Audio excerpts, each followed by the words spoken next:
Vamos dar continuidade àquilo que nós começamos semana passada.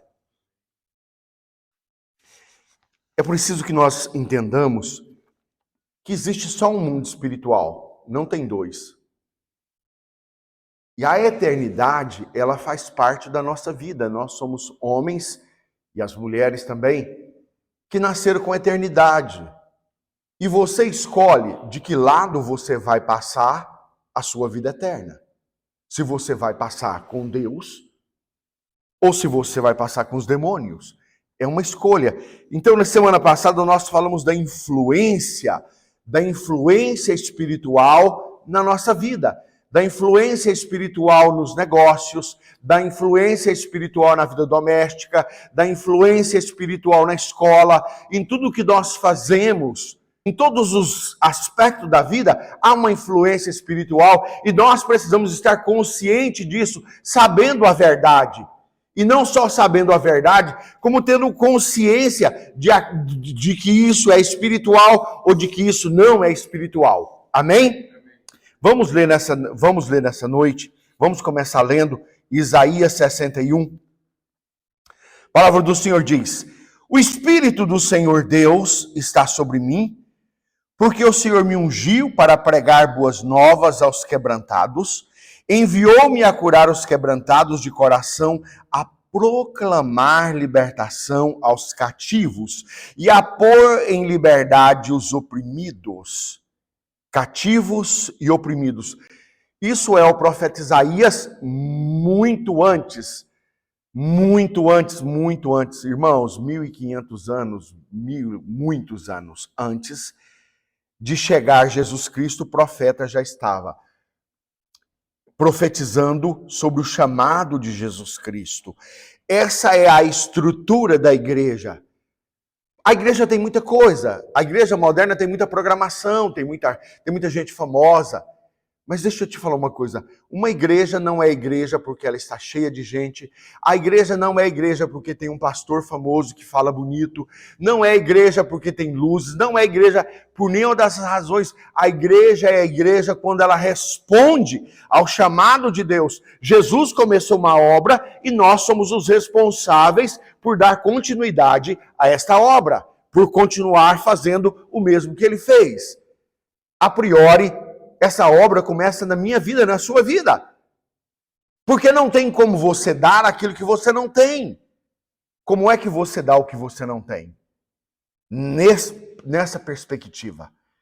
Então nós precisamos entender. Semana passada nós falamos sobre a influência espiritual em todos os âmbitos da sociedade. Hoje nós vamos começar a funilar isso um pouco mais. Então o chamado de Jesus Cristo, ele tem duas coisas que é básica. Ele veio para curar.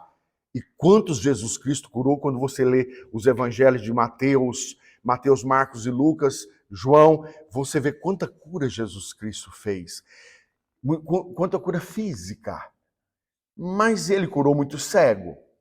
Porque a primeira coisa que você precisa ter para viver com Jesus Cristo é visão. Nós precisamos ter visão. A primeira coisa que você precisa ter curado na sua vida é a visão. De nada adianta você ter 2 olhos que funcionam e você não enxerga um palmo diante do nariz. Um homem que não enxerga, ele vai fazer o que da vida?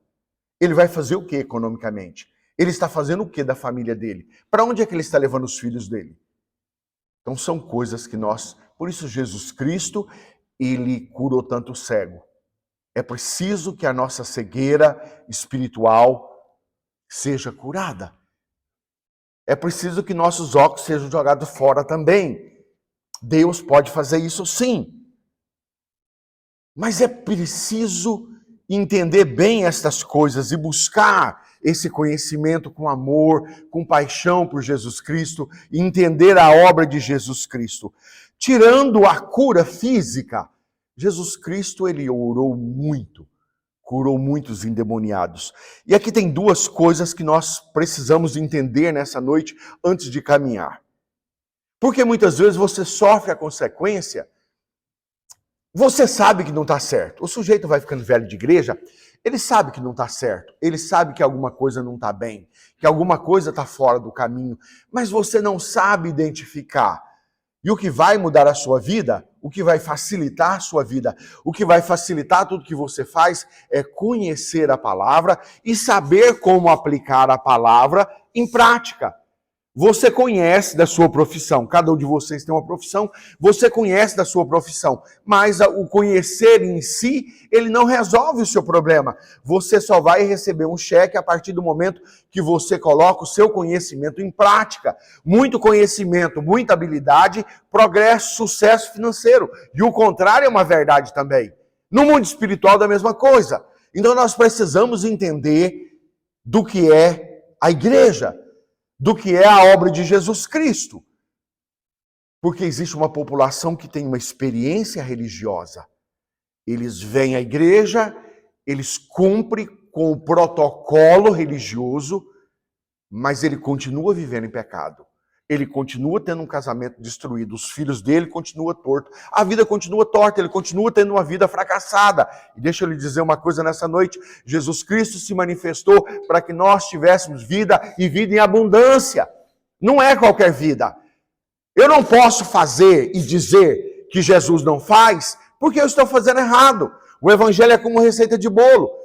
Você pode ter todos os ingredientes, mas se você colocar na forma errada, o bolo vai ficar embatumado. E tem muito crente vivendo uma vida cristã embatumada. Ele não conhece, não enxerga a glória de Deus. Enquanto ele está na igreja, está uma bênção, mas chegou em casa, o negócio vira, desanda. Ele está uma bênção aqui, mas chegou na escola, a coisa desanda por lá. No campo de trabalho, ele desanda por lá. Então você precisa entender de onde é que vem, de como essa influência maligna. Porque o Espírito Santo também, ele influencia você. A palavra de Deus nos ordena ser guiados pelo Espírito. Gálatas 5,16 diz, olha, sejam guiados pelo Espírito e não satisfaça a vontade da carne. É aquilo que muitas vezes você quer falar e você tem que morder a língua. É o Espírito. O Espírito, ele fala, peraí, volta aqui. Então tem duas coisas básicas no Evangelho. E o Senhor diz que veio para proclamar libertação aos cativos. Cativos é aquele que está preso por demônios. Ele está preso, 100% preso. E a melhor forma de te explicar isto, o seu carro no parking lot, ele é um carro parado. Ele é carro. Ele não deixa de ser carro porque ele está parado no parking lot. Mas ele só ganha vida a partir do momento que você entra dentro dele, que você liga a chave, que você pisa no acelerador, pisa no freio, coloca a marcha. Caso contrário, o carro não funciona. Escuta, estar cativo era estar com demônios dentro do corpo. Demônios são espíritos. Só para voltar na aula passada, demônios são espíritos. Ele precisa de corpo para poder agir. O Senhor também é espírito. Por esta causa, Jesus Cristo veio em corpo como nós.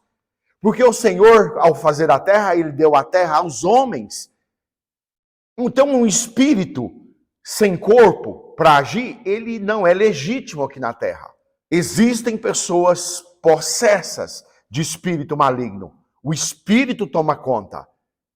O espírito toma conta. Ele não vai, o seu carro não vai a lugar nenhum se você não quiser.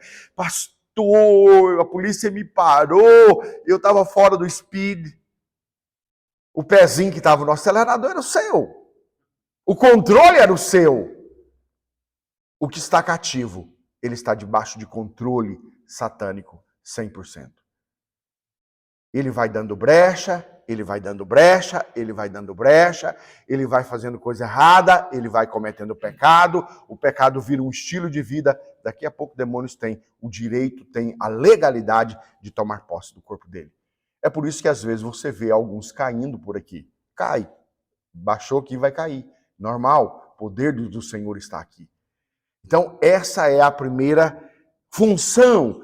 E essa não é a função do A, do Z, do B. Essa é a função da igreja. Nossa função. Nossa responsabilidade de libertar os cativos. Mas o Senhor não veio para libertar só os cativos. O Senhor veio para libertar os oprimidos. O cativo, Satanás, está dentro do corpo do indivíduo. O oprimido, ele está do lado de fora, exercendo influência. Exercendo influência. Ditando regras.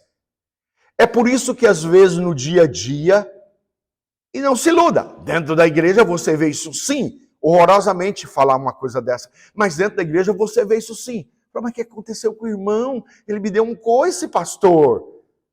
Não foi o irmão.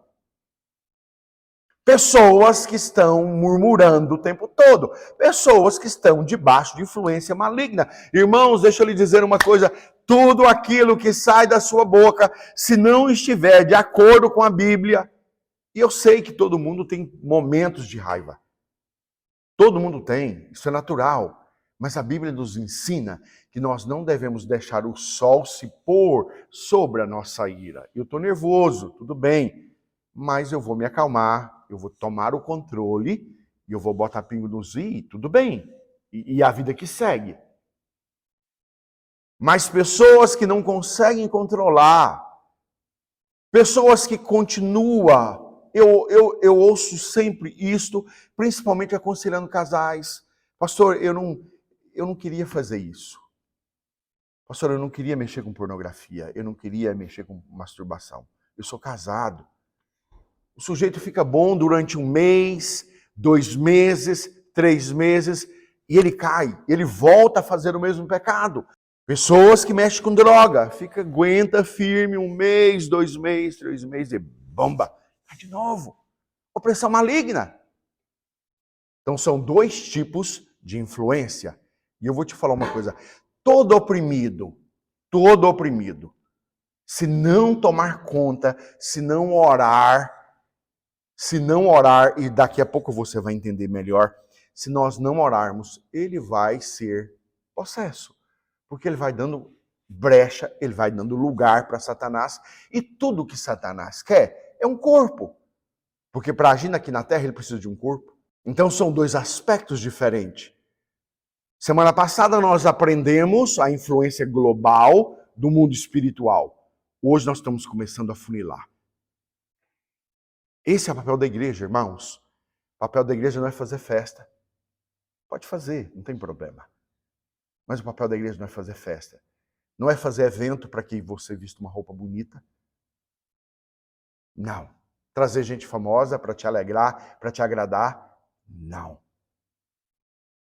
Na sua casa, lá tem um outro marido além de você? Por que aqui nessa casa tem que ter um outro pai além de mim? O objetivo da igreja é aprender a palavra, treinar os seus filhos, a mesma responsabilidade que você tem em casa com seus filhos, eu tenho aqui com você. Por isso a gente precisa aprender estas coisas, porque é crucial. E aprenda no meio da sociedade, no seu dia a dia, a orar e buscar discernimento. Será que fulano está possesso ou ele está oprimido? Aprenda essas 2 diferenças. Pessoas oprimidas são pessoas que estão sempre, normalmente, pessoas muito negativas, pessoas que xingam muito, pessoas que continuam, e às vezes isso também não, mas pessoas que continuam a cometer o mesmo pecado. Caindo sempre no mesmo lugar. Opressão maligna. Opressão maligna. Amém? Então vamos aprofundar um pouquinho nessa noite, que nós temos tempo. Eu ganhei meu tempo aqui. Vamos lá em Tiago. Uma vez que você entende o mundo espiritual, uma vez que você entende a influência global do Espírito, tanto do Espírito de Deus quanto do Espírito de Satanás, no mundo, no globo terrestre. Uma vez que nós entendemos a ação dele, uma vez que você consegue entender o que é possessão e opressão, eu preciso te dar um tijolo para você tacar na cabeça do diabo. Eu preciso te dar meios para orar e entender como é que se ora. Então essa noite nós vamos aprofundar um pouquinho, vamos falar um pouquinho de oração. Há vários tipos de oração. Tiago 5,16. Confessai, pois, os vossos pecados uns aos outros. Pastor, mas isso não é oração. Uma oração de um rebelde não é ouvida. Se você vive em pecado, a sua oração não passa do teto. De nada adianta intercedermos por gente que quer viver de maneira torta a vida inteira. O torto tem que converter, o torto tem que mudar de vida.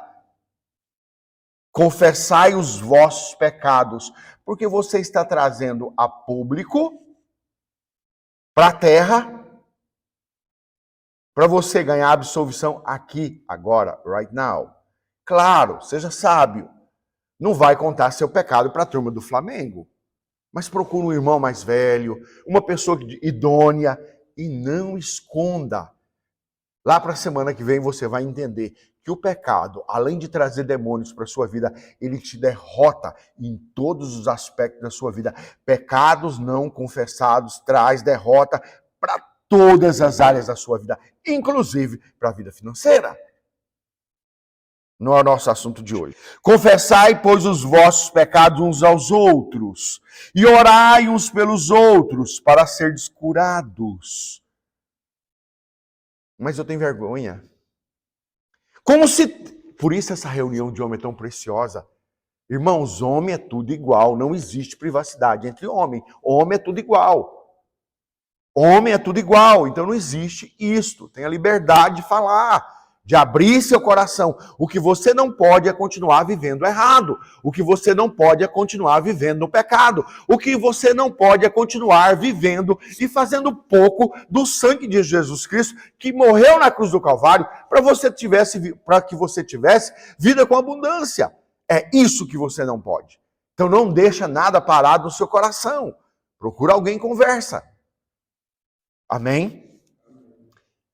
Parece que isso não tem nada a ver com oração. Sem isso, não há oração.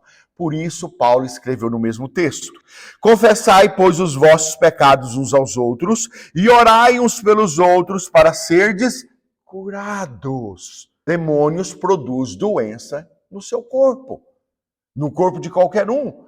Produz doença mental, psicológica. Você me diz que um menino que nasce nessa nação, que pega um rifle e mata uma pancada, ele está certo? Tem uma voz. Tem uma voz. Não, mas ele está oprimido. Ele pode estar possesso sim também. Teve uma época em Goiânia que tinha uns meninos de uma banda de heavy metal. Eles foram para o cemitério e no cemitério tem aquelas pedras. O menino pegou uma pedra e partiu o crânio do outro colega. E ele dizia, uma voz incessante falava na minha cabeça para que eu fizesse isto. Opressão. Opressão. Nós precisamos aprender isso. Então, confessai os vossos pecados uns aos outros e orai uns pelos outros para serdes curados. Só depois, e olha quanto é interessante, muito pode, por sua eficácia, a súplica do justo. Muito pode, por sua eficácia, a súplica do justo. Eu posso ouvir um glória a Deus? Muito pode, por sua eficácia, a súplica do justo. A sua oração é uma oração poderosa. A sua oração, a oração que você faz em particular, a oração que você faz sozinho dentro de casa, a oração que você faz no monte, a oração que você faz no quarto, a oração que você faz no carro, a oração que você faz. Faça, ore, aprenda a orar. Aprenda a lidar no mundo espiritual. Porque se você sabe, o diabo existe. Se você não sabe, ele existe também. O fato é, quando você não sabe, ele te engana muito mais fácil. Por isso nós precisamos estudar a palavra, conhecer. Nesse início de caminhada, nós precisamos conhecer. Porque tudo que nós vamos fazer daqui para frente é baseado em conhecimento. Tudo que você faz é baseado em conhecimento. Quando você precisa de ir a algum lugar que você não sabe, você coloca no Waze a informação.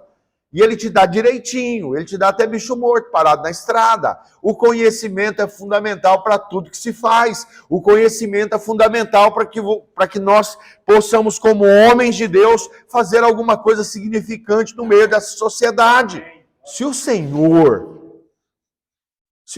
te chama de justo, se o Senhor olha para você e te chama de justo,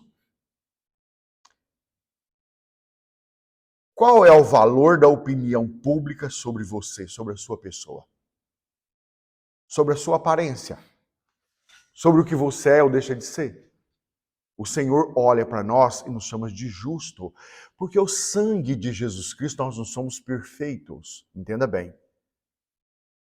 Mas nós somos justificados pelo Senhor, pelo sangue de Jesus.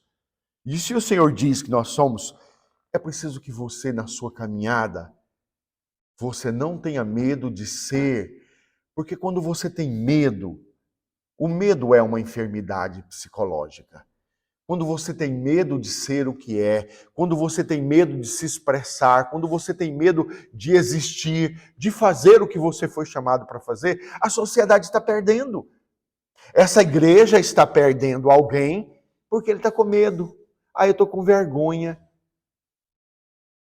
Ele não está com vergonha, ele está com medo da opinião pública, de julgarem, de falarem. Mas o Senhor, ele olha para nós e diz que nós somos justos. A opinião das pessoas não importa sobre a sua vida. Se você estiver errado, você muda. Completa a cura do Senhor na sua vida, mas não mande baseado no que os outros pensam sobre você. Amém? Amém. Não mande.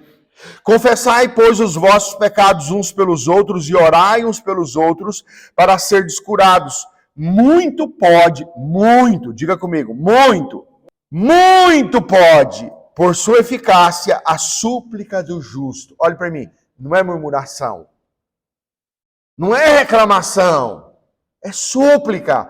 A súplica parte de um coração humilde, temeroso, que tem convicção que o Senhor vai agir. Amém. Davi dizia, o Senhor é meu pastor. Tem até em paralama de caminhão. O Senhor é meu pastor e nada me faltará. Porque ele sabia, ele vivia um momento de crise e ele tinha convicção de que o Senhor viria no socorro dele. Amém. Glória a Deus.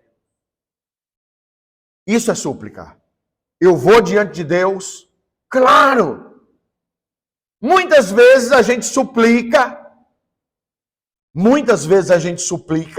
assim, com coração, Jesus misericórdia. Mas o seu coração precisa ter convicção de que a sua oração está sendo ouvida, que o Senhor te reconhece, que o Senhor te chama com justo, que o Senhor aprecia a sua atitude e que Ele vai responder a sua oração. Se tiver que responder imediatamente, ele vai responder imediatamente. Se puder tratar com você, ele vai tratar com você. O que tiver que ser feito, ele vai fazer, porque ele é Deus. Agora, a minha postura é de suplicar, é de clamar, diante de qualquer coisa. Não adianta bater boca, não adianta xingar, não adianta reclamar, não adianta dar muxoxo. Súplica. Para e suplica. No meio do seu dia a dia, no momento em que suas coisas estiverem pegando fogo, suplica. Suplica. Aprender a suplicar. Esta é a oração do justo. Mas antes de suplicar, tenha certeza de que sua vida está correta. E não ande sozinho de maneira nenhuma. Jesus Cristo, ele era Deus, ele não precisava de andar com ninguém. Pois ele arrumou 12 rapazes para andar com ele. Tá bem que um traiu ele, mas ainda ficou 11. Não tenha medo da traição. Eles vão te trair. Se traíram Jesus Cristo, não vão trair a mim. Mas se tem um que trai, tem 10 que não. Tem um irmão que possa orar por você em determinados momentos. Amém, irmãos? Amém. Esta é a súplica do justo. Mas aí, escute, na Bíblia não tem palavras falsas, erradas, fora de lugar. Tudo na Bíblia é uma construção. Tudo na Bíblia é uma construção. Escuta, então a primeira oração que a gente faz é aquela oração no momento ali. Você para e fala, Jesus, misericórdia. E agora? Senhor, me ajuda, envia os anjos. Na hora da necessidade, a gente arruma uma oração bacana assim, ó. A gente frita num minuto. Esta é a oração do justo. Mas uma vez que passa o sufoco, vem uma outra oração. Venha junto comigo. Mateus 18. Mateus 18, versículo de número 18. Até o 20.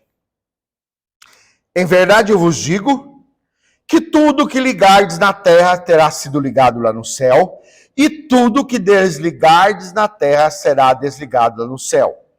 Em verdade também eu vos digo que se dois dentre vós, presta atenção, antes nós orávamos sozinho, Tiago 5,16, aqui não, aqui já começa a mudar.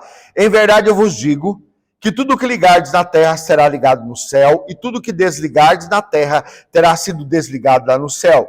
Em verdade também eu vos digo que se dois dentre vós sobre a terra concordarem a respeito de qualquer coisa que porventura pedirem, ser-lhe-á concedida por meu Pai que está nos céus. Porque onde estiverem 2 ou 3 reunidos em meu nome, ali eu estou no meio deles. Construção.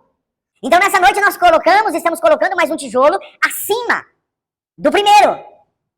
Eu já entendi que a oração do justo, a oração que eu faço em casa, no quarto, no carro, no monte, anywhere. Mas agora estou aprendendo que tem um outro poder, a oração que eu faço com meu irmão. Fala, irmão, ora por mim. Nós vivemos no meio de uma sociedade que prega o individualismo. Em inglês, mind your business, mind your business. Faça você, faça o que sua cabeça está pensando. Não. A dependência, o andar de dois, o ter amigo, o ter companheiros, irmãos em Cristo Jesus, homens de fé. Não é ter amigos mundanos, porque o mundano vai te levar para o mundo.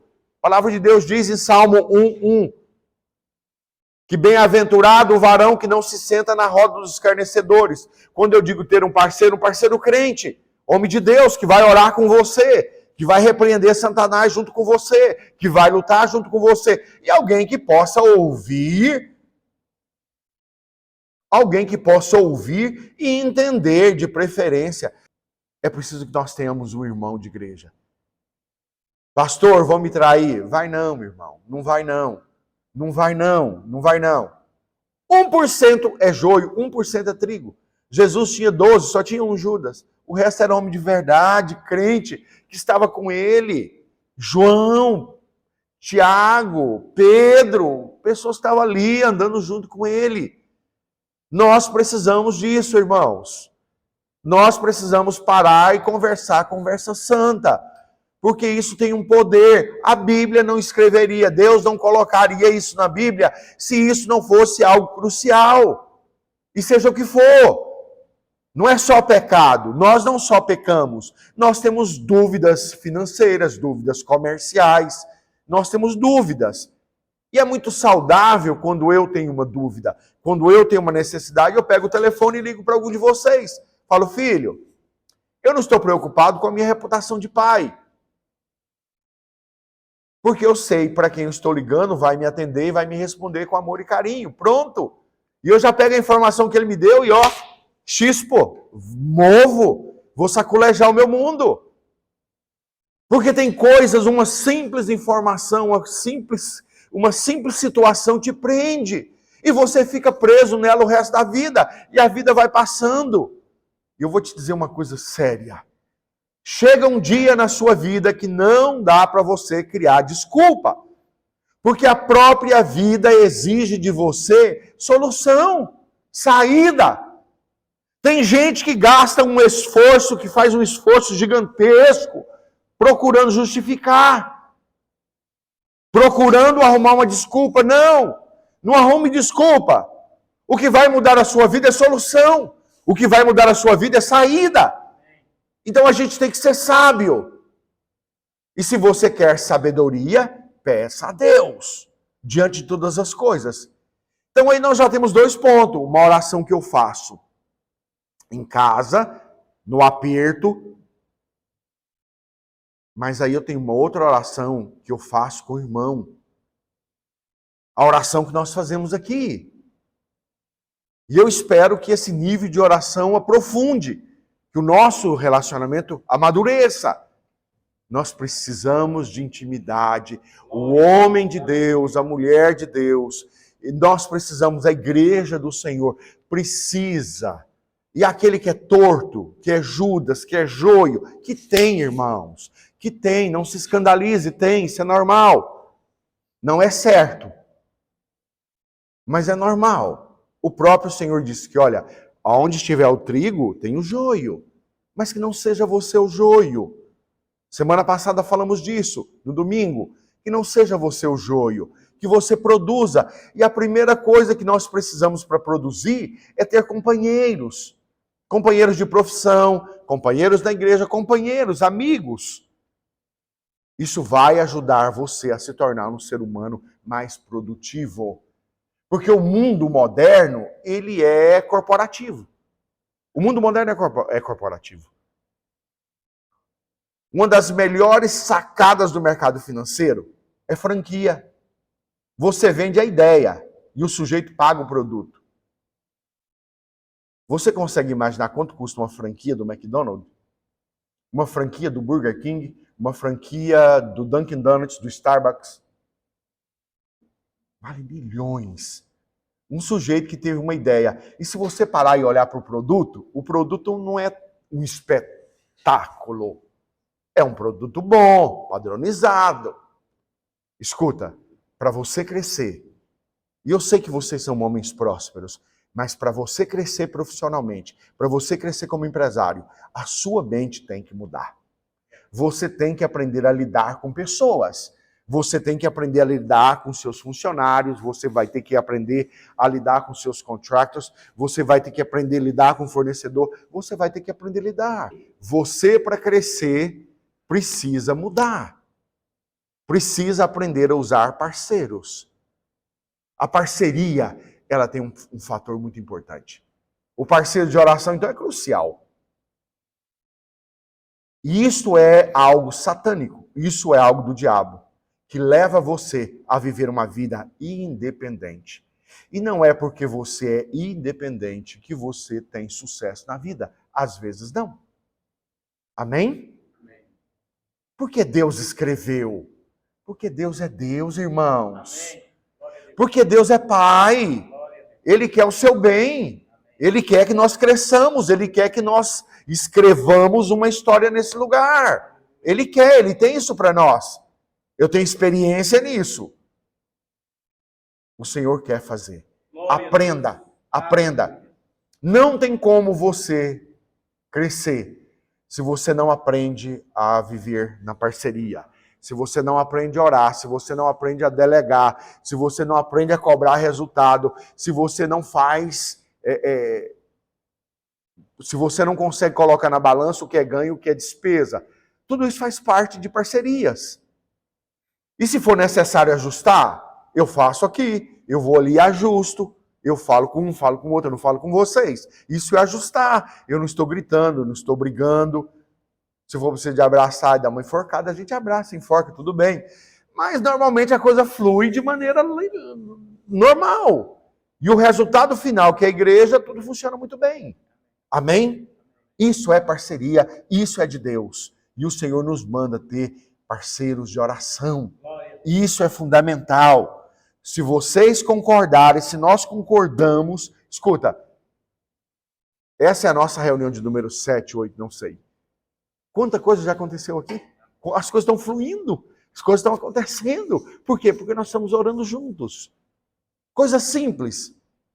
E eu espero que esse nível de intimidade aumenta para que nós possamos ir. Porque o pecado, principalmente o pecado, ele é como a raiz. Raiz do pecado. É preciso eliminar, irmãos. É preciso pedir perdão, porque o Senhor te vê como justo. E sem essa justiça, nenhum processo de Deus pode dar continuidade na sua vida. O Senhor não habita no meio do pecado, o Senhor habita no meio dos louvores. Por isso nós começamos a reunião com adoração. Ando falando, hoje eu disse para o Senhor é minha rocha, o Senhor é minha proteção, o Senhor é meu amor, minha provisão. E o Senhor experimenta, cada um de vocês tem experimentado isto. Nesse pouco tempo que nós estamos andando, cada um de vocês tem uma história para contar. Que nós fomos diante do Senhor. Senhor, por favor, em nome de Jesus, como irmãos em Cristo. Você sabe por quê? As nossas necessidades são iguais. As nossas falhas são iguais também, na sua grande maioria. Então, por que não orar junto? Por que não conversar? Pastor, é íntimo. Bobagem. Bobagem. O que é íntimo para você? Eu já virei professor nos meus quase 60 anos de idade. Eu estou caminhando para os 60. Essa semana eu fui ver os números e falei, Jesus, glória a Deus, estou muito bem. Deixa eu te dizer uma coisa, é relativo.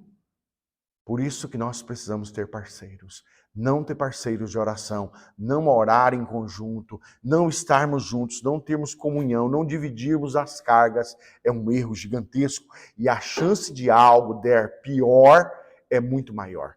Mas se nós... Você sabe por quê? Porque quando você divide o seu ponto de vista, a sua dificuldade, a sua necessidade com alguém que tem experiência, ele tira de letra. Ele tira de letra. Amém? Mas tem um terceiro ponto que nós precisamos estudar ainda. Mateus 16, volta aí uma página. Mateus 16. Mateus 16, versículo de número 18. Também eu te digo que tu és Pedro. Pedro, quem é Pedro, irmãos? Pedro é aquele que negou Jesus Cristo. Pedro pregou o discurso mais importante do Evangelho. Pedro pregou o discurso em que veio o Espírito Santo da igreja primitiva de Atos. Escuta. Pensando bem, pensa com a cabeça de Jesus. Jesus não era para ter deletado o Pedro do Instagram, do Facebook? Ele traiu, irmãos. Ele negou quando Jesus mais precisava. João Batista, nós lemos 2 semanas atrás. Eis aí vem o Cordeiro de Deus que tira o pecado do mundo. Se Jesus Cristo é o Cordeiro de Deus que tira o pecado do mundo, não é responsabilidade minha e sua colocar pecado em ninguém. É claro que eu vou andar com o irmão de maneira sábia. O irmão me deu calote? É possível que eu não empreste mais dinheiro para ele. Mas eu não vou deixar de ser irmão dele. A menor que ele se torne alguém que blasfeme contra o Espírito Santo de Deus, que bata a porta e vai embora, e no outro dia ele está enchendo a cara de cachaça, de droga, e vira um sujeito que não quer. Mesmo assim, eu ainda vou mandar um text para ele. Eu vou mandar um text. Não, pastor, eu vou embora. Tudo bem. Daqui 1 semana, 2 semanas, 3 semanas, quando você menos acordar, eu estou atrás de você de novo. Jesus Cristo é o Cordeiro de Deus que tira o pecado do mundo. Nós precisamos aprender a perdoar. No seu ambiente de trabalho, aprenda a perdoar. Perdoe e exija resultados. Exija trabalho. Porque se eu for deletar todo mundo que erra da minha vida, eu vou viver sozinho.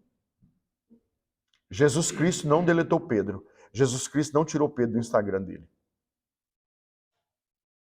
Eu posso ouvir um glória a Deus? Glória a Deus. Por que isso, pastor? Porque eu preciso reconhecer que eu também peco, que eu também erro, que eu também sou humano. E uma falha sua, nem Deus te deleta, nem Deus te detona. Daqui a pouco não sobra ninguém. Você vai ser uma pessoa solitária, sem parceiros comerciais, sem parceiros de negócios, sem parceiros na igreja. Você vai virar uma ilha perdida. Jesus Cristo, pensa nisso. Aprenda a lidar com as pessoas de maneira segura. Não estou dizendo para você fazer um mau negócio, fazer besteira. Não.